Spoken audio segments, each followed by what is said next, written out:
আসসালামু আলাইকুম ওয়া রাহমাতুল্লাহ। আজকে আমি আপনাদের মধ্যে একটি হাদিস উপস্থাপন করব ইনশাআল্লাহ। হাদিসটি হলো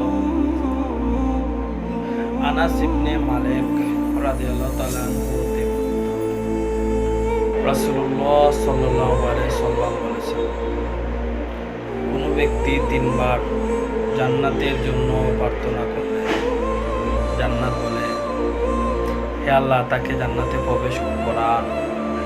সুবহানাল্লাহ।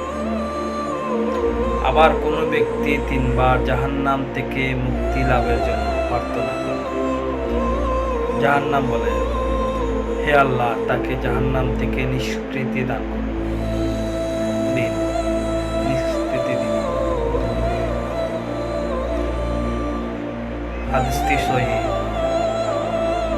তিরমিজি 2572 নম্বর হাদিস, সুনানে ইবনে মাজাহ 4340 নম্বর হাদিস।